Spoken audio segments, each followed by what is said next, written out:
She was 17, but her eyes told a different story, one written in longer lines and deeper silence than most her age would know. Today was supposed to be simple. She had her ticket, her itinerary, her seat picked out by the window. She liked watching the clouds. Always had. Even when she was little, she'd press her forehead to the glass and whisper stories to the sky. But today wasn't about stories. Today was about saying goodbye. Maira's grandfather, her mom's dad, had passed away 2 days ago. A quiet man, soft-spoken, loved crossword puzzles and burnt toast. She hadn't seen him in a while, but she remembered the way he always gave her a little wink when no one else was looking, as if they shared some secret. She wanted to be there when they laid him to rest. She approached the check-in kiosk and typed in her confirmation number. The machine whirred, then blinked red. Error. Passenger not found. She tried again. Slower this time. Double-checked the spelling. Same message. A woman behind the counter noticed her struggling and waved her over. Maira approached, unsure. The staffer was in her mid-40s, blazer tight across her shoulders, hair tied so tightly it looked painful. Her name tag read Mona. Her tone was clipped, as if kindness cost extra. ID? She asked. Maira handed over her passport and printout. Mona scanned the ticket, frowned, typed something. This ticket was flagged, she said without looking up. Maira blinked. Flagged? What does that mean? It means you're not cleared to fly today. But I confirmed it last night. The payment went through. I even called. Mona sighed, loudly. Miss, do you have parental consent to travel alone? Maira's stomach tightened. Not this again. I'm 17, and I have a notarized letter from my mom. Right here. She unzipped a folder from her backpack and offered the document. Mona took it with 2 fingers, like it might bite. Scanned it. Made a face. This isn't sufficient, she said. You don't have a guardian listed in the destination. I'm going to a funeral, Maira said quietly. My aunt is meeting me there. Doesn't say that here. She's not on the ticket. She lives there. Still not protocol. Mona snapped the passport closed. You'll need to rebook with an adult escort. You'll be refunded. I don't need an escort, Maira said, louder than she meant to. People were starting to look. Mona narrowed her eyes. Security to check in, please. We have a minor refusing compliance. And just like that, everything tilted sideways. 2 guards arrived, stiff-shouldered, too eager. One asked her to step aside. The other asked if she'd been causing a scene. They never asked her what happened. Only what she'd done wrong. She tried to explain. Showed the letter again. Tried to breathe. But the crowd was watching. Phones were out. Someone whispered, another TikTok Karen moment. Except this wasn't a tantrum. It was a girl trying to go to a funeral. They took her boarding pass, scanned it, canceled it. Maira stood in stunned silence as they escorted her out of the terminal. The floor tiles seemed to stretch endlessly as she walked between them. Her suitcase rolled behind her like an accusation, and no one, not a single person, stood up for her. Outside, the sun felt too bright, too hot. The curb was dusty. Her backpack felt heavier now. She sat down beside her bag and exhaled slowly, pressing her hand into her thighs to stop them from shaking. She didn't cry. Not because she wasn't sad. She was, but she knew better. Crying doesn't change minds. It doesn't fix systems. And in her experience, it only made people take you even less seriously. She pulled out her phone, 1 bar of signal. She stared at it for a long moment, thumb hovering above the call button. She didn't want to bother him. She knew how hard he tried to stay out of the spotlight these days, how much he hated being pulled into messes that didn't need to be messes in the first place. But sometimes, the world doesn't leave you much choice. She tapped his name. The phone rang once, twice. Then, hey, sweetheart. Her voice cracked slightly, not because she was scared, because hearing that voice meant she wasn't alone anymore. It happened again, she said. Silence on the other end, heavy, focused. Where? He asked. Airport, Gate C. Are you hurt? Number just embarrassed. They said I can't fly alone. A longer silence. Wait there. Click. Maira put her phone down. Her heart slowed. The sun still burned, and the pavement still scratched her jeans. But somehow, it felt less sharp now. Inside the terminal, Mona rolled her eyes and went back to her screen. Another teen trying to fake her way through, she thought. Another drama over nothing. She didn't know the name, didn't recognize the girl, didn't ask who her father was. But she was about to find out. There's something about sitting on a curb outside an airport that makes you feel invisible. Maybe it's the constant rush of people passing by, faces locked on screens, voices barking into phones, eyes glazed over by itineraries and delays. Or maybe it's just the way no one looks down. Maira Norris sat with her knees pulled up and her suitcase beside her, its handle leaning against her shoulder like an old friend too awkward to say anything. The concrete was warm, not comfortable warm, just the kind that sticks to you. But she didn't move. People passed, dozens, hundreds maybe. Some glanced at her, most didn't. A few gave that soft, dismissive look, the kind that says teen drama or probably missed her flight. No one asked if she was okay. She was used to that. A baby wailed inside. A luggage cart slammed into a pillar. A group of friends posed for a selfie beneath a departures board. The world spun forward, uncaring. Inside the terminal, Mona, the staffer with the taut smile and tighter blazer, moved on to her next passenger. To her, the situation was over. Handled. Filed away under protocol, minor denied solo boarding. Her screen had reloaded. Another passenger, another process, another name she'd forget by lunchtime.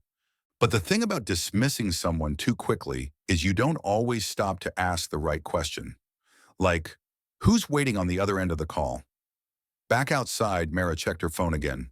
No new messages, just the last screen she'd stared at. DADCALLENDED. Duration, 11 seconds. He hadn't said much. He didn't need to. Where? Gate C. Wait there.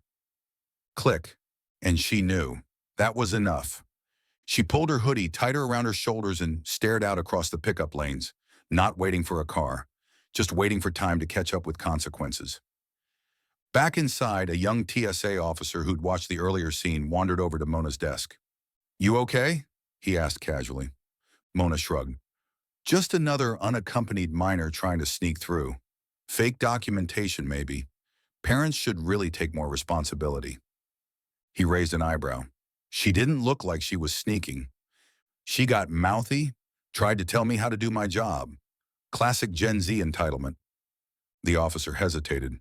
"Did you check her ticket?" She had something printed off the internet. Could have been anything. He nodded slowly, unconvinced, but said nothing more.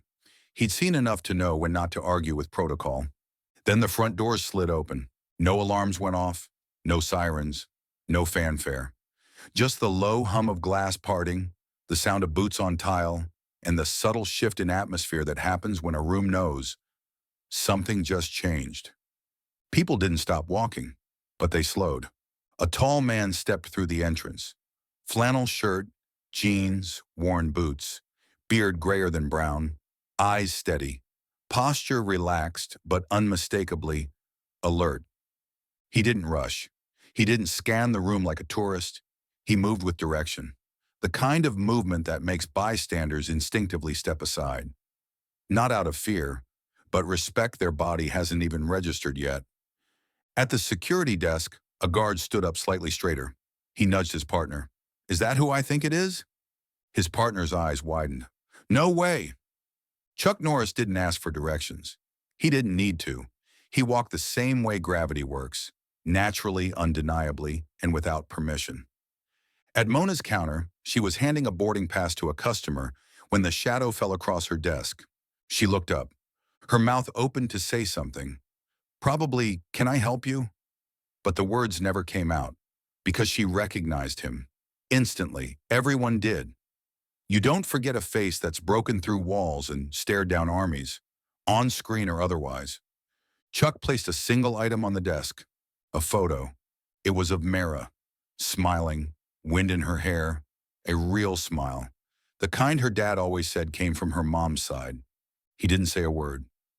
Mona stared at the photo, then up at him, then back again. I I think there's been a... Where is she? Chuck's voice wasn't loud, but it didn't need to be. It carried, like a drum beat through the spine. Mona swallowed. Her fingers fluttered across the keyboard like they were trying to hide. She, she was escorted outside. She didn't have, proper documentation. I was following... He leaned forward slightly. Just enough. You didn't ask who she was. Someone watching from the next gate over whispered, "Is that Chucknorris?" Someone else said, "Nah, can't be. He's retired, right?" And then someone added, "If he's here, something's about to break." Mona was pale now. "Sir, I didn't know. She didn't say. She doesn't need to." Chuck picked up the photo, slid it back into his jacket pocket. "She doesn't explain herself to people who don't listen." Behind him, security started to move. A few higher-ups were watching from a balcony. One of them picked up a radio and muttered, "We might have a situation." Another guard stepped closer. "Sir, I'm going to have to ask you." Chuck turned. The man stopped mid-sentence. "I'm not here for a fight," Chuck said, quiet but firm. "I'm here for my daughter." And that was all it took. Every uniform in earshot suddenly remembered a story, a rumor, a scene from a movie that felt a little too real. And none of them wanted to be the one holding a taser when Chucknorris was just trying to get his little girl on a flight. Back outside, Maira was still on the curb. She didn't jump when the doors opened behind her. She just looked up and saw the shadow stretch beside her. He didn't say, "Are you okay?" He didn't say, "I'm here." He just looked down and said, "Let's go." She stood, grabbed her bag, and for the first time that day she smiled. Not because it was over, but because now it was about to begin. There are entrances, and then there are arrivals. When Chucknorris walked back through the airport doors, this time with Maira beside him, the difference was clear. Earlier, when she came alone, no one listened. Now, the silence followed them like a wave. Conversations dulled. Keyboards paused. Even the wheels of rolling suitcases seemed to hesitate. She didn't walk behind him.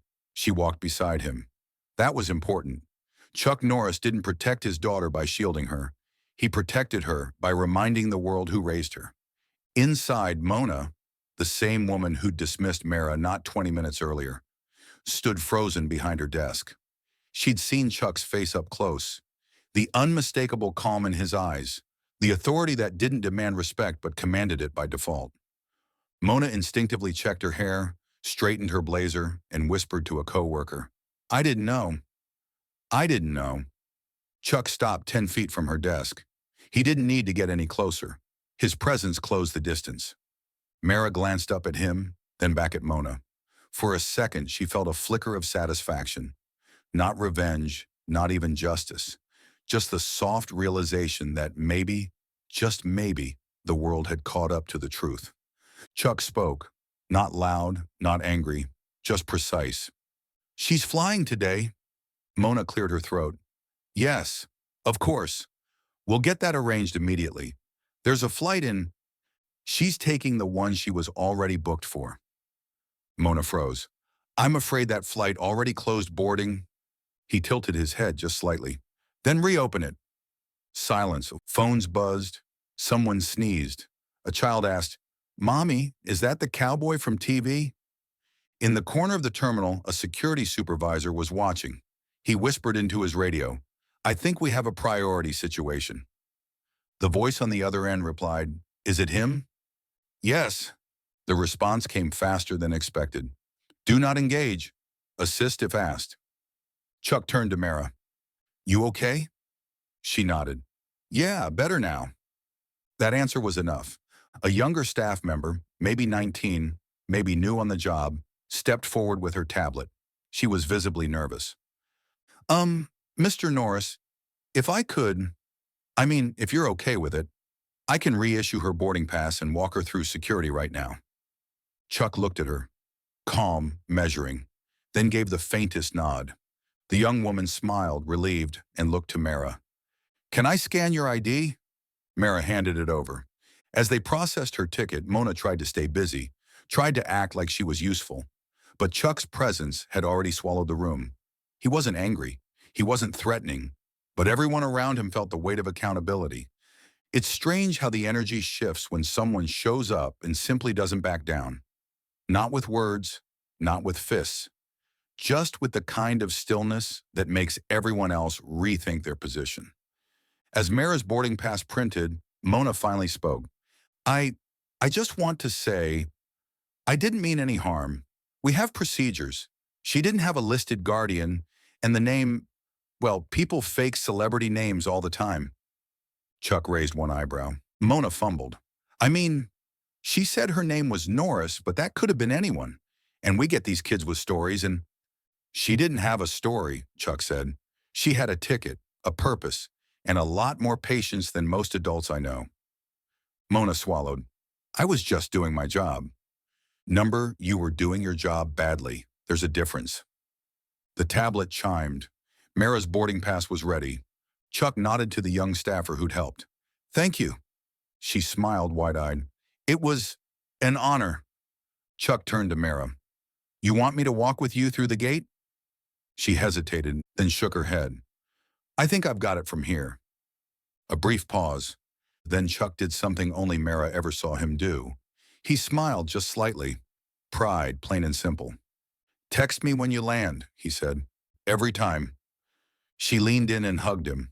Short, firm. The kind of hug where no one says too much because they don't have to. Then she turned and followed the young woman toward the gate. Chuck stayed right where he was. Still. Watching. The kind of watching that made even the janitor 2 terminals over feel like he better sweep in straight lines. Mona finally gathered the courage to speak again.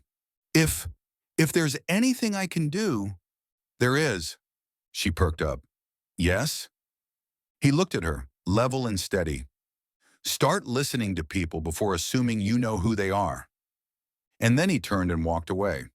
Not toward the exit, just toward wherever legends go when they've made their point. Back at the gate, Maira handed over her fresh boarding pass. The agent scanned it, looked at her. You related to... She nodded once. The agent's eyes widened. Good luck. Maira smiled. I don't need luck. As she stepped onto the plane, her phone buzzed. One new message from Dad.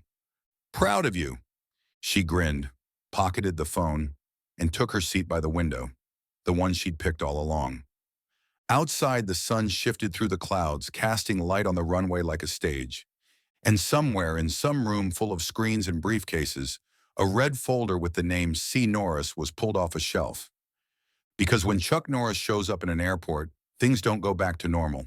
They realign. Some men cause a scene. Chucknorris causes a silence. Back inside the airport, things were trying to return to normal. On the surface, anyway. Planes still landed. Flights still boarded. Announcements echoed through the halls like distant thunder. But there was a ripple running beneath it all. A tension. A pressure in the air. Like the moment before a storm. And it all centered on one man. Chucknorris didn't shout. He didn't threaten. But he didn't need to.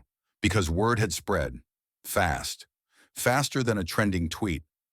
Staff whispered, guards straightened their backs, and supervisors exchanged nervous glances. It wasn't just that he was famous. It was something else. Something more primal. You didn't need to recognize his face to know he was the kind of man you didn't mess with. The kind of man who walked through rules like they were suggestions and made the universe recalibrate around him. A man approached, mid-50s, balding, blue jacket with head of operations stitched on the left breast. His name was Riley, and he'd worked at this airport for 29 years. Handled everything from delayed fuel tankers to bomb threats. He was unflappable, until now. Mr. Norris, he said, holding out a hand with too much effort, we're deeply sorry about what happened with your daughter. Truly. And I want you to know we're handling it internally. Chuck looked at the hand, then at Riley. Your apology doesn't put her back on the plane. She's boarding now, Riley said quickly. Our people expedited her through security. I personally approved it. Chuck's eyes narrowed, not with anger, with precision. You personally approved it after your staff personally humiliated her. Riley's mouth opened, closed, opened again. We follow a protocol. When minors travel alone, she wasn't alone. She had me. Yes, well, of course, but she wasn't. Chuck took a step forward. It wasn't a big step. It wasn't rushed. But Riley stepped back. That's when a new voice cut through the air. Sir, I'm going to have to ask you to lower your tone. Everyone turned. A younger man in a crisp TSA uniform had approached, shoulders squared, badge gleaming like it had something to prove. His name tag read HOLT, and he was the kind of guy who measured worth by how often people flinched around him. Chuck looked at him like a parent watching a child grab a hornet's nest. I wasn't using a tone.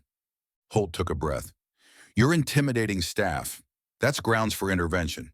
Is it? I'll ask you to leave the premises if you don't comply. Someone from behind the counter audibly gasped. Riley held up his hands. Officer Holt, please, that's not... This man is... But Holt was committed now. He'd already drawn his line in the sand, and the only thing more dangerous than ignorance is pride with a badge. He stepped closer. Sir, I'm warning you. Step away from the staff or I will... Chuck sighed. A slow, disappointed kind of sigh. The kind dads give when their kids break something that was easily avoidable. Then he asked calmly, have you ever tried to kick yourself out of an airport? Holt blinked. What? Chuck nodded toward the windows. Because that's what this is about to become. The next moment happened fast. Faster than anyone saw coming. Holt reached for his belt. Not a weapon, just a radio. But Chuck moved. Not in anger, not in violence, just decisively. He stepped forward, spun slightly, and somehow Holt's radio was no longer in his hand. It clattered harmlessly to the floor. Then in a movement so fluid it seemed choreographed by gravity itself, Chuck placed one hand on Holt's shoulder, turned him gently, and sat him down in the nearest rolling chair. I'm not a threat, Chuck said softly, but the fact you saw one, that says more about you than me. The silence afterward was heavy, not hostile, not scared, just awed. No punches, no chaos, just clarity. Holt sat still. He looked up, stunned, like someone who just survived an earthquake by accident. Riley cleared his throat awkwardly. Mr. Norris, perhaps we could de-escalate the situation by... Chuck raised a hand. The situation de-escalated itself the moment your staff remembered how to act human. Then he turned to the rest of the room. Dozens of faces, travelers, workers, guards, all watching, waiting. I didn't come here to break anything, Chuck said, but I won't stand by while you break people. He let the words settle, let them land. They did. A woman near the check-in counter, the same one who'd helped Maira get rebooked, stepped forward and spoke without thinking. She's lucky to have you. Chuck turned slightly. His eyes softened. Just a little. I'm lucky to have her. And just like that, the moment changed. The tension snapped like a string pulled too tight. People exhaled. A few nodded. A few smiled. One of the guards, the big one with the buzz cut, leaned toward a colleague and whispered, he just sat a guy down without touching him. The colleague nodded slowly. Yeah, that's Chucknorris. Riley, still trying to save face, cleared his throat once more. If there's anything else we can do to make this right... There is, Chuck interrupted. Anything. Remember her face, Chuck said, and next time you see someone like her, someone quiet, alone, just trying to make their flight, listen first. He turned and walked away. Not in triumph. Just done. The kind of done that left nothing more to say. And in the echo of his footsteps, the airport remembered something it had forgotten. Rules don't make a place safe. People do. And sometimes the best kind of strength is the kind that speaks only when it has to. The thing about storms is they don't linger, not the real ones. They show up, change everything, and move on, leaving behind silence, maybe a little awe, and a whole lot of cleanup. Chucknorris was that kind of storm. After he walked away, the airport didn't erupt in applause. It didn't need to. It exhaled, quietly, like the walls themselves were relieved it hadn't gone further. The passengers, the guards, the staff, even Riley still standing by the information desk with his mouth half open, they all just watched. watched him disappear around the corner like a page turning in a book everyone had forgotten they were reading. A few people pulled out their phones, too late to capture anything meaningful. One woman whispered to her husband, "That was really him, wasn't it?" He nodded slowly like he'd just seen a mountain get up and walk. Inside Gate C, Maira settled into her seat by the window. The boarding was nearly complete, and a flight attendant had just come by to double-check her seatbelt. Not out of protocol, but out of kindness. The same staff that once dismissed her now moved with quiet deference. A subtle shift. Not fear, respect. She stared out the window at the tarmac. Her fingers brushed the glass, absent-mindedly tracing the outline of the runway. A voice came over the intercom. "Ladies and gentlemen, we're just waiting on final clearance from the tower. We'll be departing shortly." Maira reached into her backpack and pulled out her phone. One new message from her dad. "Proud of you. Fly safe." She smiled, soft and private. Not for the world, just for her. Behind her, the flight attendant leaned to a colleague. "You know who her dad is?" "Number who?" She whispered something. The colleague raised an eyebrow. "That Chucknorris?" "Mm-hmm." The colleague turned and looked again, just as Maira slipped on her headphones and leaned back. Outside, the sun began to fall, casting long streaks of amber across the jet bridge. Back at the front desk, Riley was on the phone with the regional director. "No, I don't know how he got in. He just did." "Yes, I'm aware. Yes, it was him. No, I didn't try to stop him." "Well, I'm sorry, but if you had seen him." He paused, rubbing his temples. "Yes, we gave the girl her seat back. Yes, she's already on the plane. Yes, we offered vouchers. No, he didn't want them. He didn't want anything." There was a beat of silence on the other end of the line. Then Riley said, half to himself, "He didn't come for revenge. He came for her." And that was what stuck. That's what people kept saying long after the footage had been deleted and the reports were filed and the airport tried to move on. He came for her, and nothing else. Later that day, a new sign was taped, unofficially, quietly, behind Mona's desk. "Before you enforce policy, ask, what if her last name is Norris?"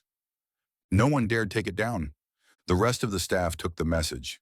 Not just literally, but spiritually. They started seeing people again, listening, asking one more question before making one more assumption. Not out of fear, out of memory. Out on the tarmac, a private hangar began prepping an aircraft. Not for public travel, not for a list, just for one name. No ticket printed, no ID checked, no need. Chucknorris walked slowly toward the entrance. He didn't look back toward the terminal. Didn't need to. He knew the story was already writing itself behind him. A man in a dark suit stepped out of the hangar. Not airport staff, not TSA, not military. The kind of man whose badge wasn't visible because it didn't need to be. "Sir," he said stiffly, "there's been some attention, cameras, reports." Chuck didn't break stride. "Then let them watch." "We'd advise laying low for a while." Chuck stopped, looked at the man. "When I lay low, no one finds me. If they're finding me, I'm not laying low." The man didn't argue. Chuck boarded the aircraft, took the far seat by the window, and watched the clouds start to shift on the horizon. He pulled out a folded piece of paper from his jacket. It was a drawing, colored pencil, of a stick figure with a beard kicking another stick figure labeled "Bad Guys." Maira had drawn it when she was 6. He kept it in his coat like armor. Back inside the airport, Holt, the TSA officer Chuck had sat down without laying a finger on, still sat in the chair. People passed him like he was a statue. Someone finally asked, "Are you okay?" He nodded slowly, then said, "I think I just got reset." The other officer laughed. "Welcome to the club." Back on the plane, Maira looked out at the clouds as they began to drift by. Software. Still. She wasn't thinking about the way the staff had treated her, or the humiliation, or even the fight that didn't happen, but everyone felt coming. She was thinking about her dad. How he didn't shout, didn't punch, didn't break things. How he just showed up, and how somehow that had changed everything. Thousands of miles away from the airport, In a cold room beneath a government building that didn't officially exist, a screen flickered to life. At first, just grainy security footage. A man walking, a teenager beside him, no sound, just motion. Then, pause, zoom, enhance. The grain resolved into the unmistakable profile of Chucknorris. Hair slightly grayer, gait still precise, eyes unreadable even in low resolution. A silence hung over the control room like fog. Chairs squeaked quietly as analysts leaned forward. No one dared speak first. A woman in a dark suit folded her arms. Her ID badge was flipped backward, as if even her name was classified. "How recent is this?" "Time-stamped 2 hours ago," replied a technician, swiveling to face her. "Phoenix International." "Confirmed?" The tech clicked a few keys. Cross-referenced facial match, 98.7% accuracy, posture pattern and stride signature match archived logs. "That's him." She didn't nod, just stared at the screen for a second longer, then turned to the man at the far end of the table, older, with a scar above one eyebrow and fingers steepled under his chin. "What's the protocol?" she asked. He didn't answer right away, just opened a drawer slowly, deliberately. From it, he pulled a thick red folder, worn, dog-eared, but locked shut with a clasp no one had opened in years. The label read only, "C. Norris, status, retired." The question mark wasn't decoration, it was policy. He unlocked the folder and slid out the top sheet. A photo, much younger, same eyes. A list of classified missions, most redacted. A few legends that even the people in this room didn't believe were real. Until now. He looked up. "Reopen the file." The woman blinked. "You're sure?" He nodded. "I was in Panama, 86. I saw him take down 3 warlords with a broken compass and half a map. If he's moving again, someone's going to feel it." Another technician, younger, eager, spoke up. "Sir, do we know why he resurfaced?" The woman flipped through the airport footage again. Maira's face came into view. Quiet, calm, alone. "Daughter," she said softly. "She was denied boarding, mishandled by airport staff. He showed up to fix it." The technician looked confused. "So? That's it?" The older man gave a small laugh. Not cruel, just tired. "You think Chucknorris reappears after a decade off the grid for a flight delay?" The room was silent. "It's never just about the surface," he said. "If Chucknorris shows up in public, it's either a warning or the beginning." The woman nodded. "Should we alert the others?" "No," he said. "We monitor. We don't provoke." She raised an eyebrow. "You're afraid of retaliation?" He met her eyes. "I'm afraid of waking something up we can't put back to sleep." He stood, walking slowly to a metal cabinet on the far wall, pulled open a drawer labeled Legacy Outliers. Inside were files most governments pretended didn't exist. Project Iron Eagle, The Long Shadow. Operatives that had once tilted history just slightly off axis. And near the back, Ghost Level, Black. He opened it. Inside, a single page. No photo, just a phrase. "Do not engage. Observe only. If confronted, de-escalate. If unable, run." The woman looked over his shoulder. "You really think he's still at that level?" "I think the world's changed," the man said quietly, "and Chuck hasn't." Back in Phoenix, the airport had returned to its usual rhythm. People bustled, planes landed, and overpriced sandwiches were sold without shame. But things were different, subtle. At the staff entrance, Holt, the TSA officer Chuck had gently seated in a chair, stared at his own reflection in the glass. Not out of fear, out of curiosity. He didn't know if he was ashamed or grateful. Maybe both. A fellow officer approached. "You good, man?" Holt nodded. "Yeah, just thinking." "About what?" Holt turned to him. "About how there are people you only need to meet once to change how you see the world." The officer blinked. "You mean Chuck?" Holt nodded and then added, "I thought I was the guy who enforced rules. Turns out, there are rules and then there's right." Elsewhere in the airport, Mona sat in the break room, her name tag removed, staring down into a half-eaten sandwich.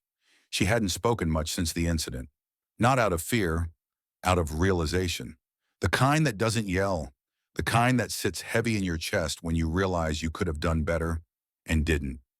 She pulled a notepad from her bag and scribbled something down. A name. Maira Norris.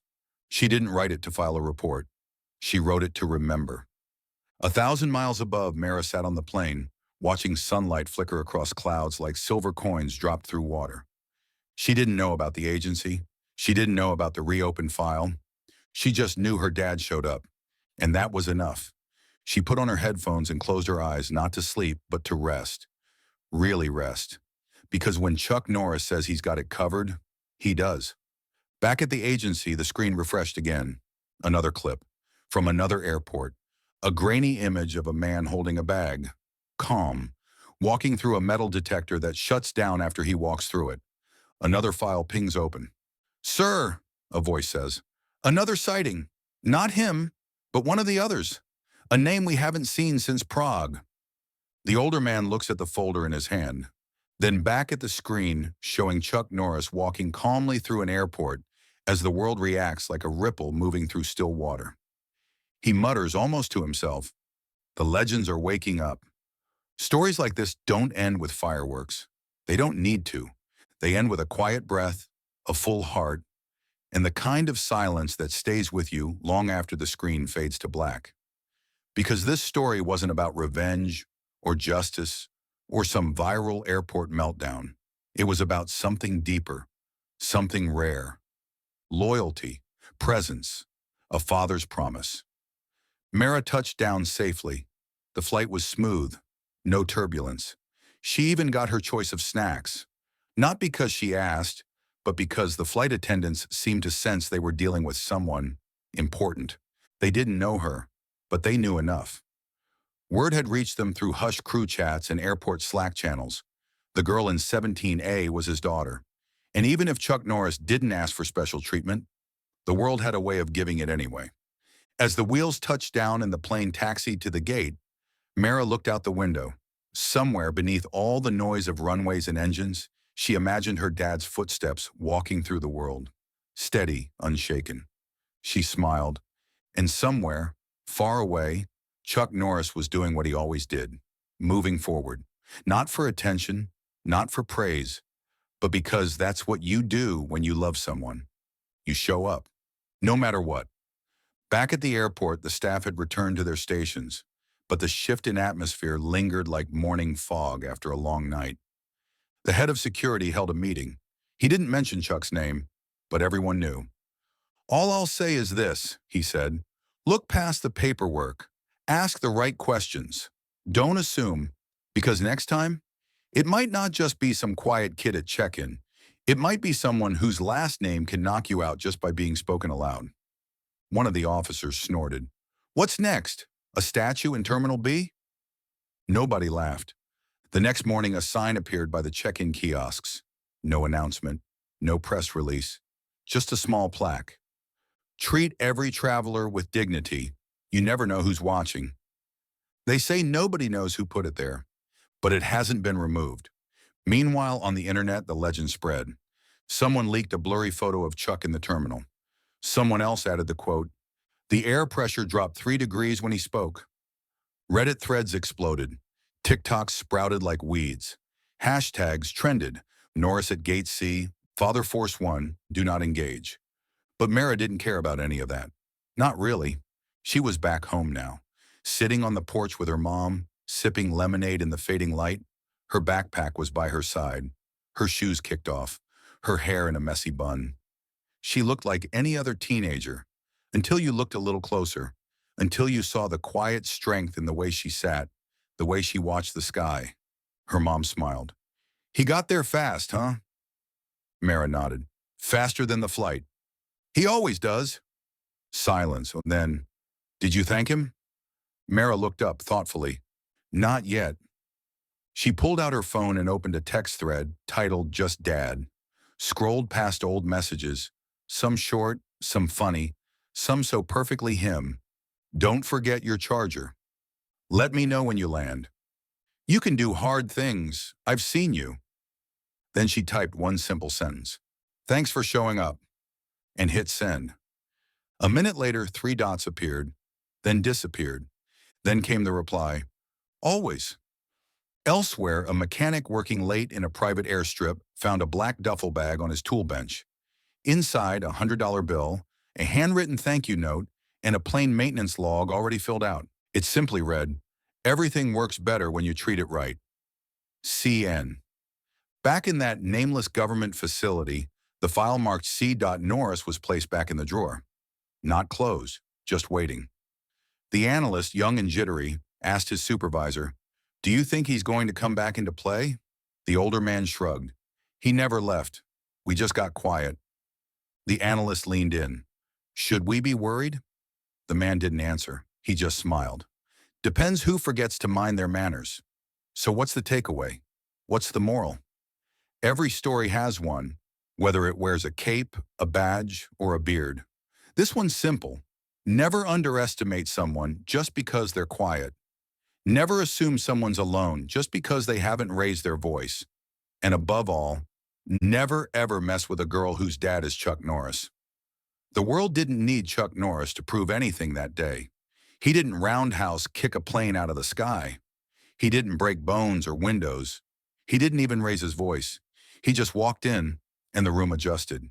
He showed the world what strength looks like when it's not performed, when it's quiet, present, and uncompromisingly there. He reminded people what it means to protect someone with presence alone. And in doing so, he handed the world a lesson wrapped in denim and flannel. You don't have to roar to be heard.